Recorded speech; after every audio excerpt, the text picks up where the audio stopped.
2010ஆம் ஆண்டு. அப்போது திமுக ஆளுங்கட்சி, அம்மா அவர்கள் எதிர்க்கட்சி. ஒரு பெரிய மிரட்டல் விடுத்து அம்மா அவர்களுக்கு எதிராக மதுரை மாவட்டத்தில் பல இடங்களில் போஸ்டர் ஒட்டியிருந்தார்கள். அந்த போஸ்டரில் அம்மா அவர்கள் மதுரைக்கு வந்தால் திரும்பி செல்ல மாட்டார், மதுரைக்கு அம்மா அவர்கள் வரக்கூடாது என்று மதுரை மாவட்டத்தில் பல இடங்களில் அந்த போஸ்டரை ஒட்டி பெரிய மிரட்டல் எல்லாம் கொடுத்தார்கள்.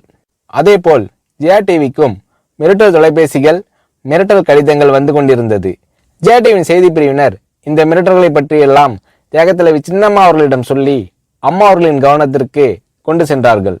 அம்மா அவர்கள் துணிச்சல், வீரம், கம்பீரம் இவற்றின் ஒட்டுமொத்த உருவம். அதனால் புரட்சி தலைவி அம்மா அவர்கள், நான் மதுரைக்கு போய் தீருவேன், பொதுக்கூட்டத்தில் பேசியே தீருவேன், எது நடந்தாலும் எதிர்கொள்கிறேன் என்று சொல்கிறார்கள்.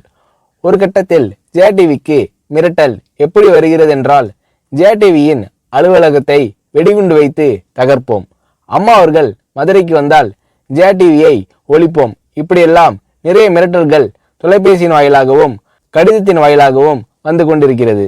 இந்த மிரட்டல்களை எல்லாம் கடந்து அம்மா அவர்கள் மதுரைக்கு சென்று பிரம்மாண்டமான பொதுக்கூட்டத்தில் லட்சக்கணக்கான மக்கள் மத்தியில் எழுச்சி உரையாற்றும் போது, ஒரு எதிர்க்கட்சியின் தலைவி என்ற முறையில் என்னை நீங்கள் மிரட்டுங்கள், ஒரு எதிர்க்கட்சியினை நான் நடத்துகிறேன் என்பதற்காக கழகத்தை மிரட்டுங்கள், ஜெயா டிவியை எதற்காக மிரட்டுகிறீர்கள், ஜெயா டிவியின் அலுவலகத்தை நீங்கள் தகர்ப்பீர்களா, ஜெயா டிவியை நீங்கள் ஒழித்து கட்டிவிடுவீர்களா, பார்க்கலாமா, ஜெயா டிவியை ஒழித்து கட்டிவிட்டால் என்னுடைய அரசியல் குரலை ஒழித்து விடலாம் என்று கனவு காணுகிறீர்களா?